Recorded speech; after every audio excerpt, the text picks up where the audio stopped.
The following episode of the Comics and Crypto podcast is for informational purposes only, and anything expressed by the hosts or their guests is solely their opinion. This podcast does not constitute financial advice, and anyone wishing to invest should seek their own independent financial or professional help. Have fun and enjoy the show. Hi, I'm Sean O'Hare, and I know comics. Hi, I'm Spencer Vogel, and I know crypto. Hi, I'm Kevin Lee Loader, and I don't know shit. This is the Comics and Crypto podcast. Comics and crypto, crypto and comics, collectors world in a digital age. Comics and crypto, crypto and comics, it's where the next billionaires will be made. It's comics and crypto. Hey, VeVe. Hey, VeVe fam. Thanks so much for joining us today. Episode of VeVe Community Q&A. And today we are blessed and honored to have the legendary Randy Chavez with us. What's up, Randy? Hello, guys. How are you? Thank you. Meow, meow. How y'all doing? Hey, buddy. So for a lot of Randy, I want to bring this up. A lot of people who don't know, I love to talk about your Loki alligator collection. Yeah, sure. A little bit before we get started, a little bit of history on that because it's amazing and fascinating. And yeah, go ahead, take it away. Okay, so it started off with me and Mr. Pags, Henry Pagliuca. We were on stream, and I had two of these spiked Arnold Palmers. So they were like Arnold Palmers, but they were just alcoholized, or however you want to call it. So we're like 3 hours into the stream, and I had recently, this was in like December, I had recently sold a lot of my stuff because the month previous in November, I didn't have enough gems for Walt. And I saw, even at 2,400 where I saw them and it was there, and then I couldn't get them. And I knew that was going to be a huge one. And I didn't have enough gems. So I figured just in case there's like some Pokemon or anything big in December, I needed to be ready. So I sold like a lot of my stuff. I had like 25,000 gems in there and I was ready to go. So Pokemon wasn't coming. It was like a month, after that. And I got tired of waiting, and Pag was like, yo, you should buy this, this, this, and this. I was like, okay. And then I was like, he told me about Alligator Loki, which I had one already because I had the set. And then he's like, these are really low. I was like, yeah, they are. And I started thinking, like, there's 800 of them. It's the lowest amount of secret rare. And then like, well, I love the Alligator Loki in the show. And I bought like 11 of them right there. So it was like, that was like half my $25,000. And then I went and I really looked into it because I was like, oh man, I have to see if this was a good idea. So I looked into it, and pretty much everywhere I looked, everyone loved him. Like this guy, Emergency Awesome, you guys might know him on YouTube. He's got he dubbed him Superior Loki. And the Alligator Loki's like, okay, if he loves him and he's got like millions of subscribers, that's pretty good. And IGN.com went on Instagram and asked who's everyone's favorite Loki, and everyone overwhelmingly, the majority, said him. And it got to the point where actually last night I had a dream where I was dating Alexis Bledel, and we were on a carriage ride together, and there were alligator Lokis everywhere. I was like, this is what I'm talking about. Like to her, and like she kind of knew it was dream logic, but yeah. So most everything else is cannon fodder for Pokemon, but I told everyone I will never sell my Lokis. I'll rent them out, and maybe I could trade some in the future, but I will never put them on the market. What plans do you have in Metaverse for those Lokis? And how many secret rares do you have? I have 17 secret rares, and I got 30 ultra rares, and I got like 160 common. So I went pretty hard on them. But for the Metaverse, there's a couple of different things that I want to do. Like if they're assuming that these NFTs are like chess pieces, and assuming that if we fight a monster with like chess pieces from Harry Potter where they get destroyed, reparo, they come back.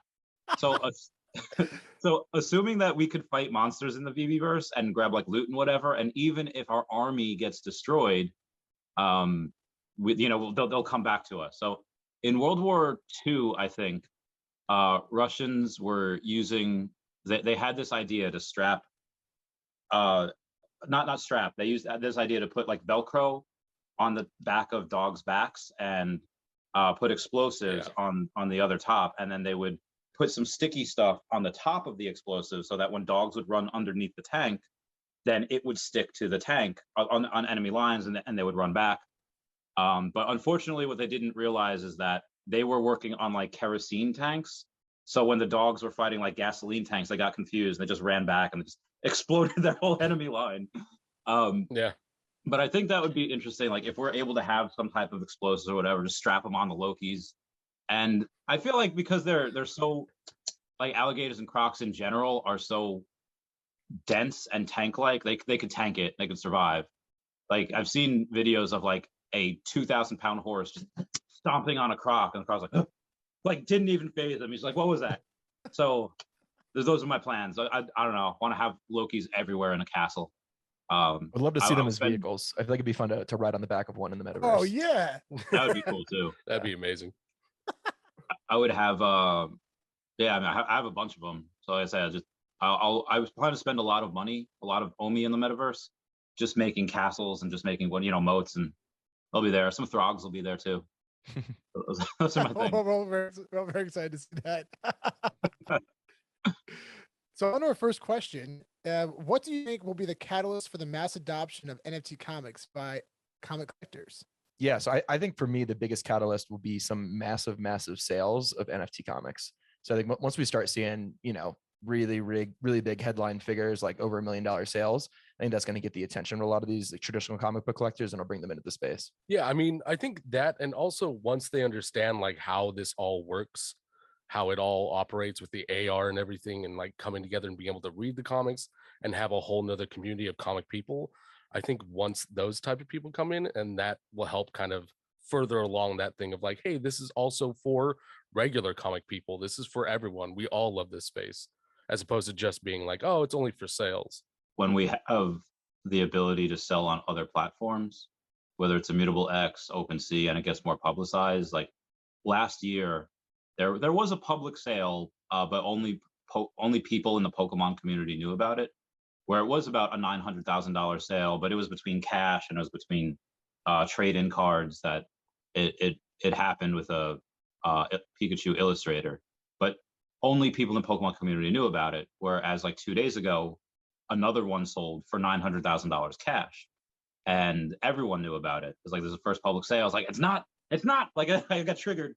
And I think that once we're able to take comics outside of VeVe and people are able to see, oh, it's not just a closed circuit thing, anyone can get them, then I think that's probably going to be a big catalyst for people.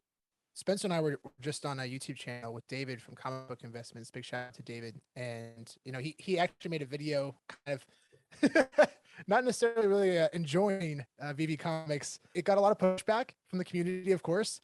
And he reached out and he wanted to learn. So, he's the first to admit that he didn't put enough research into that first video. But now, he's gone from absolutely not, this is a terrible investment, to now actually I'm very curious. So that was a big win from our side. And, we went on his channel a couple days ago. He just released a video on his channel, us engaging, having conversation, talking about the space. And yeah, I think it really comes down to education too. People understanding the space, right? The technology isn't really there yet. People don't really understand that you can, have opportunity to have a really incredible investment that you can take anywhere around the world and sell instantly to anyone in the world. That's incredible. It's an incredible opportunity. So yeah, I think when people understand the space more, they'll get more excited about it. And I think technology will definitely help. So this next question comes from Michael. Who will hit $1 million first? Secret Rare Spider-Man or Secret Rare Marvel comic #1? Randy, what are your thoughts? I think that it might take a little while until the comic books are not just on VeVe. So I'd probably say the Secret Rare Spider-Man, because you'll have, I imagine we'll have OMI to NFT before we're able to take our stuff off of the platform. So I would think that people that would want that, yeah, I would say that. I'll say Secret Rare Spider-Man, because people know who Spider-Man is, but people that aren't really into comic books might not really understand the significance of Marvel Comics #1. Yeah, I'm with Randy. Yeah, I actually agree with that. Yeah, I think Spider-Man as well, because like again, like you're also talking about like what was that, the first Marvel drop, the first everything for Marvel, like it's pretty, and being such a popular character, I really think that until like the big comic book people come in and want to really like start investing heavily into these comics, I think Secret Rare will get there first. Spider-Man. Yeah, I agree with that. Yeah, just despite it having more editions, I think just the popularity and also just being the first ever Marvel NFT ever. Yeah, I think that'll probably give it the top spot. Yeah, definitely agree. I think the only thing that could potentially take away from the opportunity for Marvel Comics 1 to actually hit their first, I mean, the total editions is a huge win. You have 40% less editions, total editions, but also there's a 9.2 being sold on Heritage Auction next month. And if that hits a record sale, I mean, we're talking like if that thing hits $3, $4, $5 million potentially, man, that's going to do a lot for these comics. It's going to do a lot for these comics. So it'll be exciting to see. Because as we talked about, as we talked about before, the physical side is going to bring up the digital side, and they're going to complement each other very well. That's our belief, at least, and we're starting to see it now. But I think it's going to carry on even further as time goes on. Yeah, same. So this next question comes in from Chris. Will NFT comics always be pegged to the real world value? Or will comics in NFT form stand on their own, with their own characteristics dictating which ones are more desired? I mean, I feel like there's some people, like I never really collected like graded comics. And I read a lot of the Wolverine, Deadpool, and Captain America ones, but I think there'll be some people like me and have even less desirability in comics. They just like the artwork, they just like the cover, and they might be a small minority, but I feel like they won't. Like look at the Kang, Avengers with Kang on the cover. That's worth a lot more than the actual physical copy, right? Same thing with Hitmonkey. So I think it depends on the group of people, how many come in. Yeah, I think it's a good baseline to assess physical comics, or sorry, assess digital comics using physical comics and their prices. But I do think eventually they will kind of separate from each other. And just like how in physical comics there's different things that the collectors look at, like some collectors are really interested in signatures, and some collectors are interested in newsstand or Canadian price variants, or so there's different collector preferences within that community. And I think that there will be different preferences for digital comics as well. So low mint comics, or kind of like the 1-of-1 mint numbers that are associated with it, maybe like the year that the comic book came out, things like that. And yeah, I mean, or even like the last mint number. So I just think that the digital community, just based on it being a different format and different type of media, they'll just kind of come up with their own different preferences for how they want to collect. With these comic books, I mean, they have they're digital counterparts of the physical, right? So it's always nice to have that reference. Because the statues, we reference the IP, but we don't really know the true value of where these can go. At least with the comic books, we can have an actual reference of value. So yeah, I mean, I think they'll always be connected in some way. But really, at the end of the day, it's about how they complement each other more than are they connected in a way. If that makes sense. Oh, so we see it with the physical, not comics. We see the physical statues, like the Todd McFarlane and the Rissos. Those are much more expensive than the physical copies. So it makes sense that some of the comics would do that as well. Yeah, I'm not sure. I kind of was sitting here thinking about it, and I was like, yeah, I think starting out with the physical world, equivalent, being able to help kind of figure out the digital wealth. But yeah, it really kind of depends on what people want to do with it in the future. I think it's kind of a little bit more up in the air as to where it's going to go. Yeah, definitely. It's going to be exciting to see how complement each other moving forward. Are there any plans to vary drop times so those of us that aren't in America don't have to get up at ridiculous o'clocks for drops? So we don't have to get up at ridiculous o'clock for drops. That's awesome. I think Reese did mention that once, and if he didn't, this would make sense anyway. Where if we're having multiple drops per day, well, then it doesn't really matter. You're going to have one at a certain time, one at like every 6. If we have one every 6 hours, you're going to be up for at least 2 of them. I would hope. I don't know if they would do it that often. I'll drop every 6 hours, but at some point they will have, like I know we've had 2 drops a day. Actually, no, there was one in DesignerCon. We had like 5 drops in the same day. It was nuts. So yeah, I think we could have a time in the next year or so where we have on average 2 to 3 drops a day, and they'll make them just 12 hours apart, give or take. Yeah, I think once they start adding language support for other languages other than English, I think then they'll probably start doing more drop times in other times, just based on where those people are located. So we'll probably see some more, stuff like middle of the night for us, but Asian time, prime time. So yeah, I'm sure that'll happen in the future, just because they're going to want to bring people in from those markets. And for a lot of people who don't know, actually, Randy, Kevin, and I we all met at DesignerCon, which was a lot of fun. That was a lot of fun. Great. Which is crazy, because a lot of even the VeVe leadership team hasn't even met yet in person, which is pretty wild. But yeah, I mean, that weekend specifically, yeah, there was so many drops happening. And actually, I got my first and only rare comic book on that drop. That was Avengers 80. It was the first appearance of Red Hawk. Yeah, I remember I had like a couple devices and I got them all. I was like, oh, that was probably the last time I ever got comic books. Yeah, I was gonna say, I just got my first ever secret rare comic from the drop a couple days ago. The jungle, what is the Jungle Comics number 6 or whatever it was? Yeah, first appearance of Killmonger. Yeah. First ever secret rare. I haven't gotten a drop in like 2 months and finally got one. So it's just that's what it shows. You got to persevere. Just keep going for them. Eventually it'll land. Yeah, I haven't gotten anything in months. It's been a while. But yeah, definitely, we're gonna see a lot more drops. I don't think they're gonna change times, but they're just gonna have a lot probably per day. So it'll accommodate everybody worldwide. The next question comes in from Doug. What are some of the reasons why this market is currently dipping? Should we be concerned? I don't know if the person is asking, should we be concerned about the market or should we be concerned about why it's dipping? Because I mean, why it's dipping, I mean, a lot of it has to do with the Russia-Ukraine conflict, and should be concerned about that. I mean, good to keep your finger on the pulse. I think it's normal. Like this is behaving normally. Like it's in a market where, hey, some bad stuff's happening in the world, and it's going with the other markets. So I think that's. I'm not worried about that. I'd be worried about if that conflict expands outside of those two countries, but. I'm fine right now. I'm not tripping.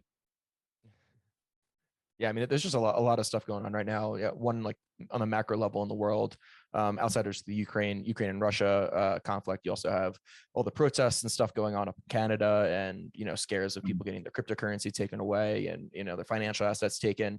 So you kind of have a lot of world events going on, which are scaring the traditional markets, not just the crypto markets. But this is kind of all overlaid over the crypto markets also being down over the past couple months, traditional markets being down. And, we did kind of have like a little, VeVe renaissance where everything went up, to insane levels. And some people are taking the time to de-risk at this point. So yeah, I think this is just a normal market cycle. And yeah, I don't think this is anything to be particularly worried about. We still have major IP that are backing up our collectibles. We still believe in VeVe as a company and what the leadership team is going to do and what the community's got going for it. So yeah, at least for me, it's not a concern. This is going to happen. Markets go up, they go down. I'm sure it'll go back up again, or it'll balance itself out. I think it'll be fine in the end. The people that are really focused on flipping, they're capitulating from the market. And so that means that a lot of actual real collectors are going to have the opportunity to get their hands on these things at prices that, they haven't seen in a couple months now. So I think this will actually lead to there being more long-term long-term collectors rather than just, flippers and speculators in the market. Yeah, absolutely. Yeah. And these worldwide conflicts, recessions, these things are out of your control. There's nothing you can really do about it. It's important that you have conviction in your investments. You did the research, you know what you're investing in, you understand the long-term goal, hopefully. And if you do, you should be very excited about the future of this space and what you have invested in. So yeah, if it's, just try your best to hold on tight. Yeah. The company doesn't seem to be slowing down. They're putting out more drops. They just announced, like I said, the Triumph motorcycle and Aston Martin, like it was nothing. And the thing that I'm really bullish about is that people didn't even react. They're like, okay, cool. Like the expectations for us are so high that we could drop these two major brands and people like, okay, like what's next? Forces going to be on their toes. The thesis of the company hasn't changed. I bought more the other day, but more Omi. Triumph is one of the oldest motorcycle brands in the world. They've been around since the 1800s. And the comments you just keep, and they rebranded in 1983. Like even in the comments, you just see people say, "Cool, win Pokemon."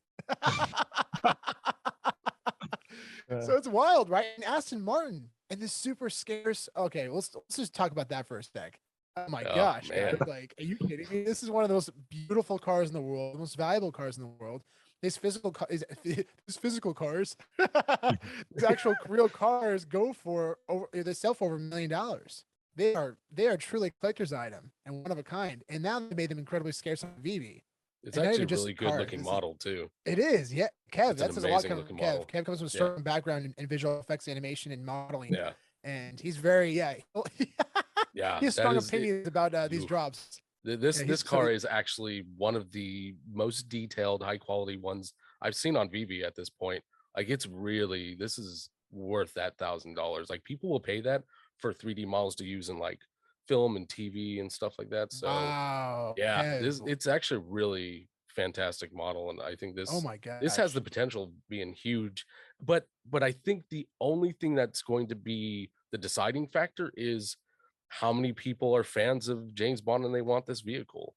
The people that maybe want the cars but they can't afford the 500 or the 7, they could just buy. There's 2,500 of the other ones on earlier in the day.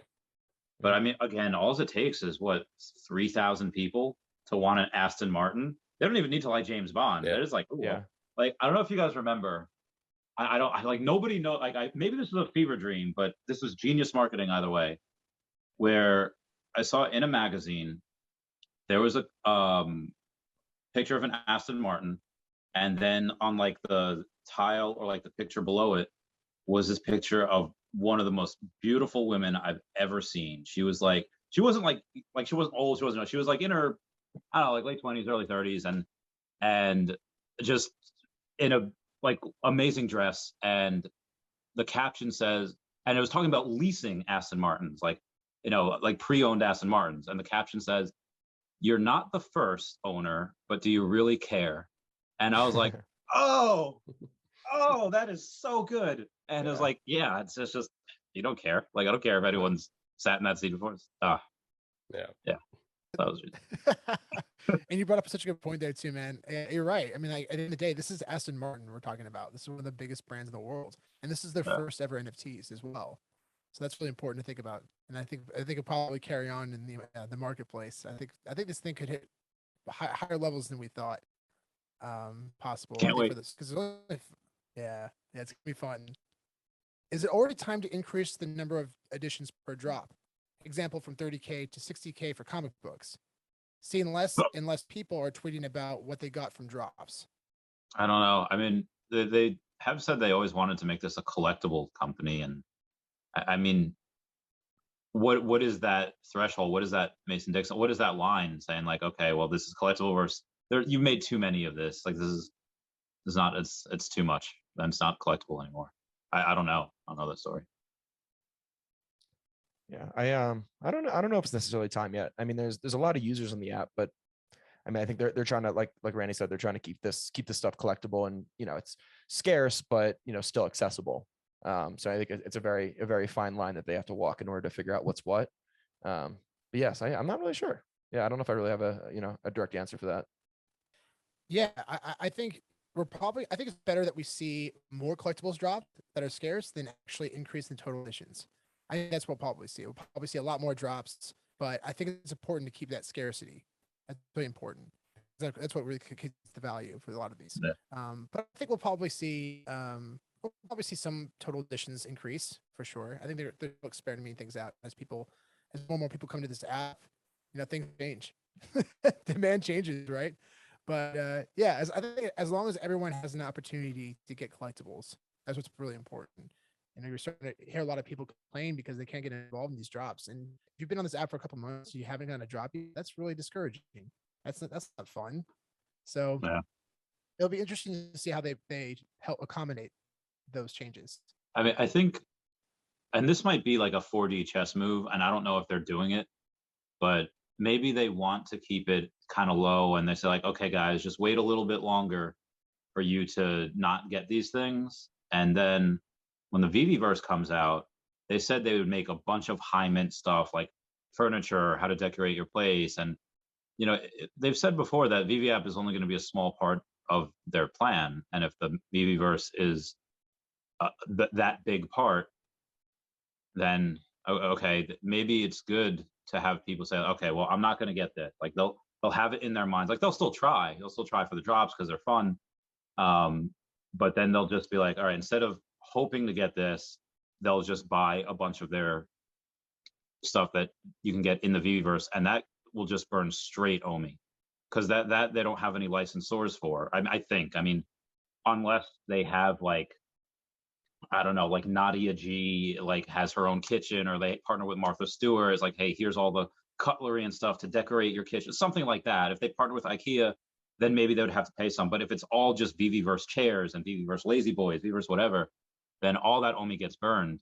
Like that would be, God, that would be insane. Oh my God, I would love that. But that's just a thought. The sixth question comes in from Gunny Highway 10. Do FAs really matter if the same character has an FE released first, as far as first depiction of a character on the blockchain? So this is an interesting question that gets connected to Mickey Mouse. The Disney drop. I'd say that like Donald Duck. That's a good point. Well, I mean, they said in the article, or at least I don't know if Alex tweeted it, but yeah, Alex even tweeted it saying that Donald Duck, the lenticular card is first edition, but if there was another statue of Donald that were to come out, that would be a first appearance. And lo and behold, we had another Donald statue come out. So I think it's fine. Yeah. I personally am like, I kind of live and die by the metadata. So if it says it's a first appearance, like that's kind of what I consider it to be. And I think most people will also have that same view. Because a lot of these people that are coming to the app, there's very few people that were, here as early as us. So the people that come in later, they won't really know what's what and, when the release dates were for things. And, obviously the information's there, but I feel like people are going to see that first appearance tag and they're going to live and die by that rather than, just kind of like these other, technicalities. Yeah, I definitely agree. I think over time, people are definitely going to play that as a huge factor. I think it's also going to come down to personal preference too. But I do put a lot of value into the golden moments. So we'll see how that plays out. But it's going to be an interesting balance between the two and see how people view it over time. This next question comes from MKT Smarter. How important is a mint number that matches real world comic publication dates to its actual value? Thanks. I mean, I think that'd be a question for you guys. Y'all are better. I mean, I'd say it's, it would make it incredibly valuable. I mean, really for any collectible, not necessarily just comic books. If you have something that's associated with, the year that something was released, or something like that, a birthday of the artist, really like that can have huge significance. And we've already seen with prices of past sales of where these things can go. So yeah, I mean, I think they're does a lot for the value.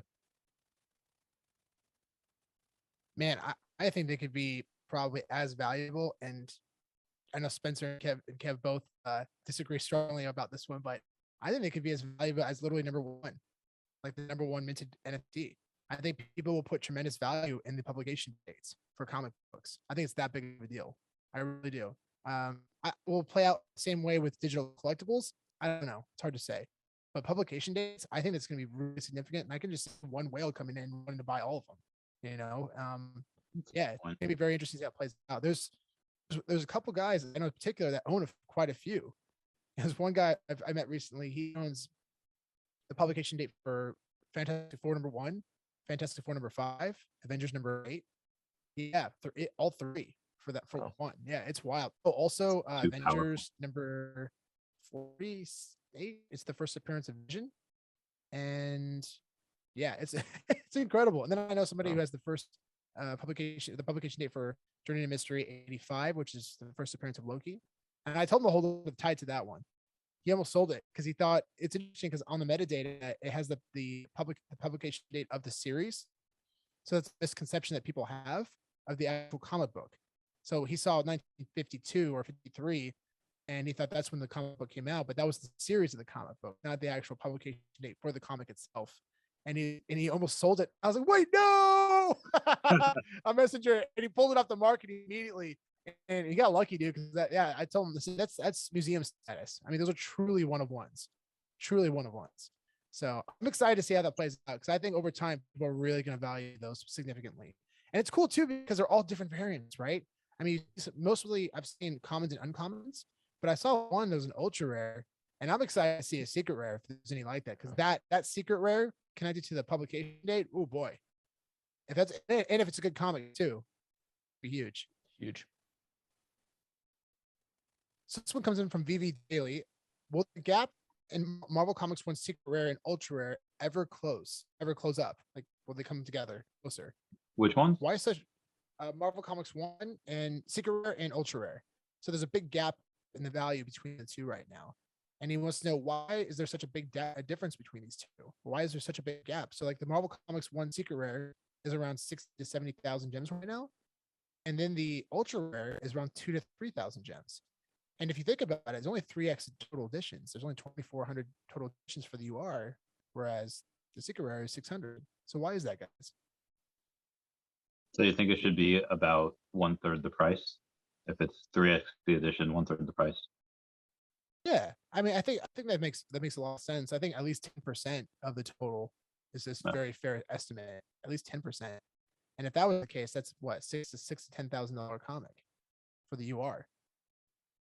We've talked about this for a long time that comic is especially undervalued. The UR, especially undervalued, and I think it's going to show over time. But I just don't think that the demand is there right now, and people are putting tremendous value on that cover for the secret rare, and people see that, and that's what they want to buy. But as that goes up over time, which we've given our estimates for that comic, as that goes up over time, surely the ultra rare will follow. Yeah, agree. Yeah, as people are, continually priced out of the secret rare, people who want to be able to buy, whatever the next second best is, they're going to go for the ultra rare, and that'll drive the price up for sure. So I'm not sure. What are your estimates for that secret rare? We think that it's going to hit $1 million in the next probably few years. Yeah. I have there was, I won't say his name. There was one guy when that comic came out, like on the drop, he got 3 secret rare, and yeah, so everyone was like, "There's no way." Yeah. And then he messaged me privately, like, "Hey, I'm just letting you know, like, here's like the screenshots of them," and like I won't say like mid numbers or anything, but yeah, he messaged. I was like, "Oh my god, there's," and I've seen that before too, where like someone will get 2 secret rare, someone will get whatever, but yeah, I was like, oh my god. It's like, hang on. So my knowledge, he still has all 3. But, good for him. What a move.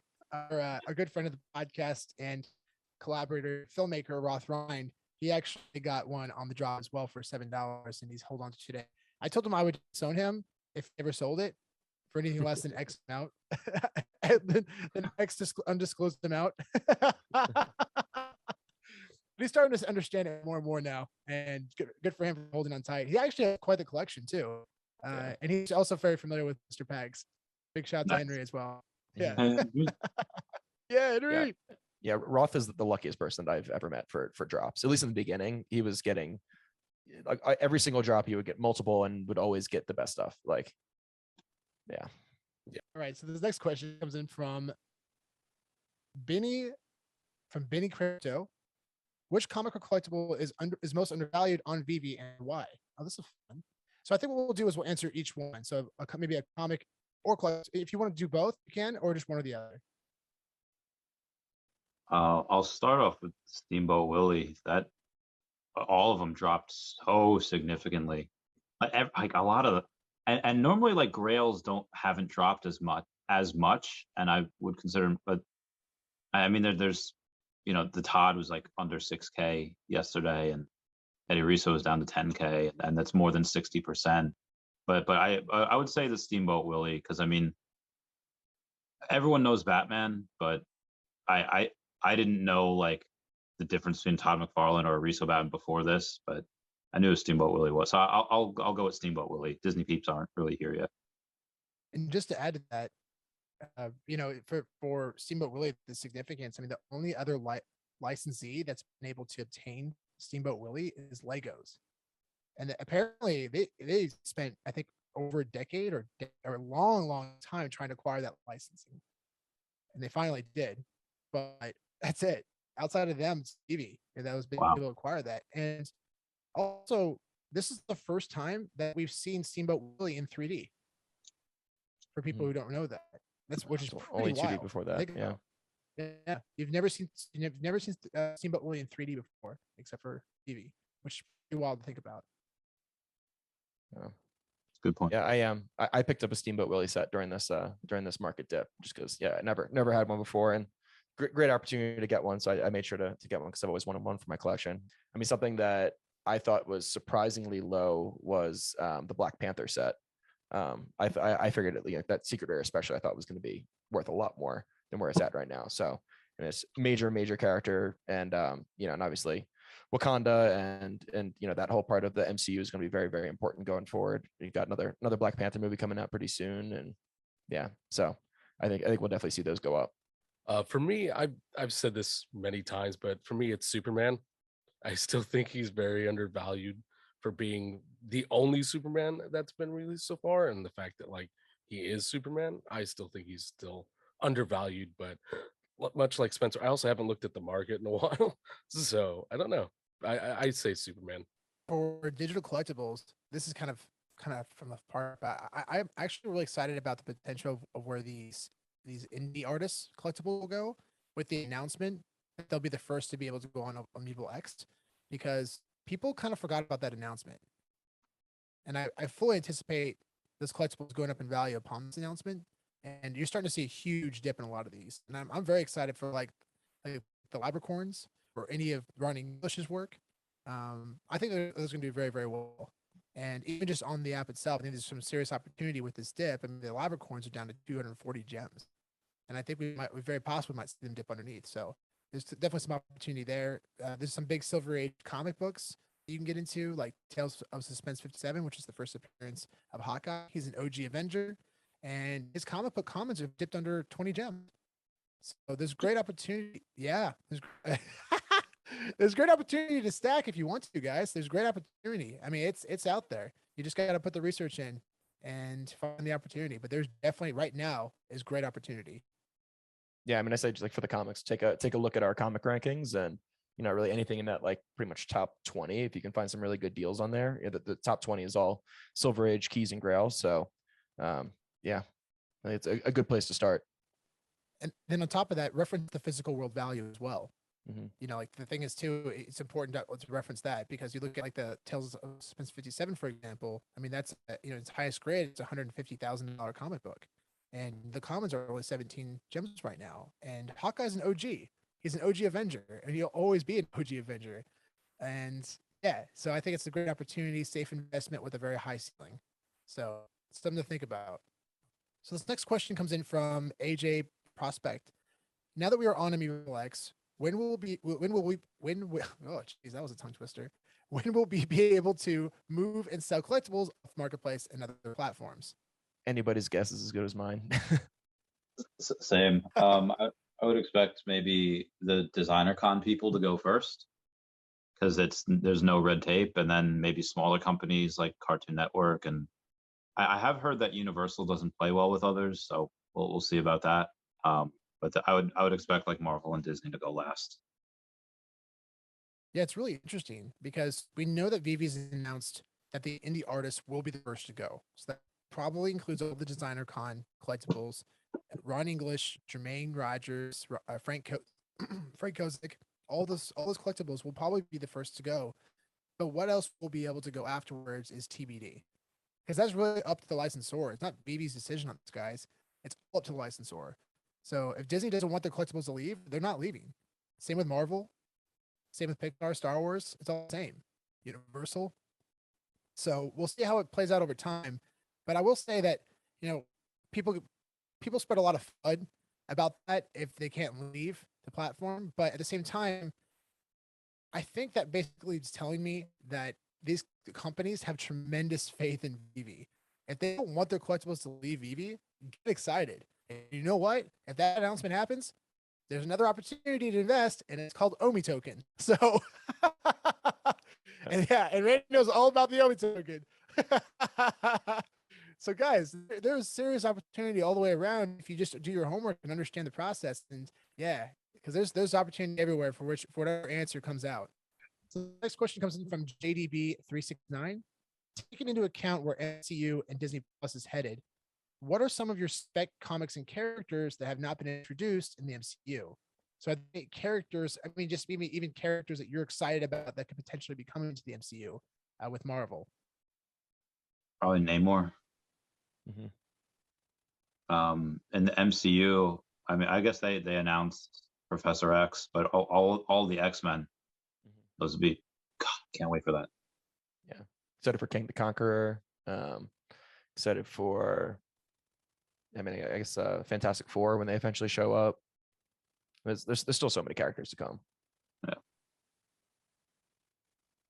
Wolverine probably be like the biggest for the MCU. Like as far as getting them on the app and then MCU. Yeah. You know, what's really cool, guys, is the speculation behind these drops, right? I mean, there's been a lot of interesting drops happening on VeVe, and we've talked about this many times. We feel like these collectibles and these comic books could potentially be marketing moves for their game plan for the MCU. I mean, I don't think it's a coincidence that we've seen a first appearance comic of Ben Reilly, and then we see a statue of his as well. You know, we've seen this happen quite often. There's speculation for the past year and a half that Storm was going to be in the MCU. Then we see a 5 statue drop of Storm. And they're doing 5 statue drops of the significant characters, the popular characters, the ones that are going to be advertised in the MCU, right? So we've seen that for Spider-Man first, and then we saw for Captain America, then we saw for Deadpool, and then we saw for Storm, and now we've seen it for the Black Panther. And we're going to continue to see it for the very popular characters. So Storm, we know the X-Men are coming to the MCU.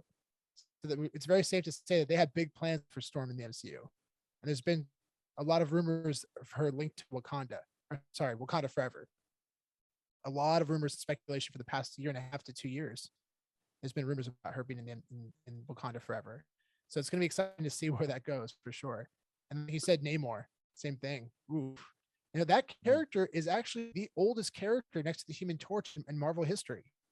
Namor's first appearance is actually in the in Marvel Comics #1. Namor's actual first appearance. Yeah. And we've never seen him in a film. He's never been at all involved in the MCU. I think for the longest time, probably because it's impossible to film underwater, right? So like, it's been really hard for that to happen.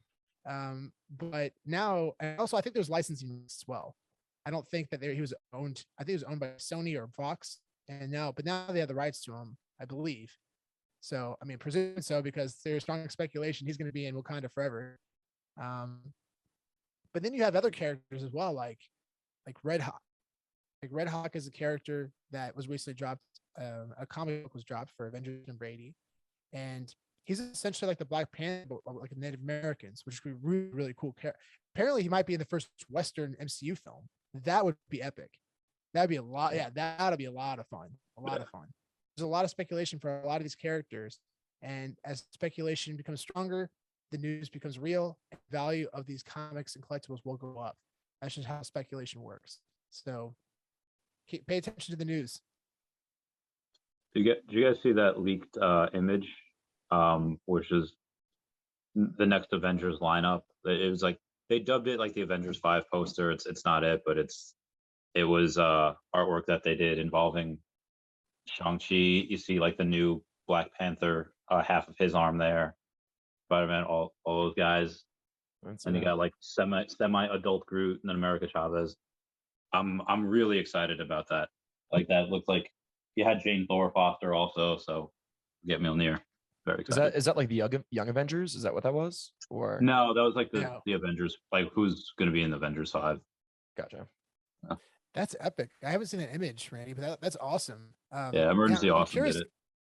Or he did a video on it. That's so cool. Yeah, I'm very excited to see where that goes because we do know for sure the Young Avengers is coming, and it's safe to assume that they're going to assemble a new group. Yeah, and the Young Avengers is something we haven't talked about. I mean, fully expect those characters. I mean, we've seen Kate Bishop's comic drop. That wasn't her FA comic. The one that I'm super pumped for is Young Avengers #1. That comic is going to be massive. That's already a pretty big book, but over time, as these characters have already been introduced to the MCU, a majority of them. There's like 5 or 6 FAs in one comic, including Kate Bishop, who's the recent Hawkeye show. Yeah. So yeah, I guess these characters are coming. The Young Avengers are real in the MCU, and it's only that comics will only become more valuable over time. And you know who's part of the Young Avengers is Kid Loki, and Kid Loki left with Alligator Loki. He'd be the perfect mascot. I think it's safe to say that Alligator Loki is not finished in the MCU. Definitely not. Same with Throg. Yeah, Throg. Yeah. Pet Which Avengers. we've seen on VeVe as well. So was that? I can't wait for Pet Avengers. Oh yeah, okay. I So embarrassingly don't know anything about Pet Avengers. okay, Please so explain. it's so there are two Throgs, and I think the Throg that we have isn't Thor Throg. It's either Simon Walterson or Walter Simonson.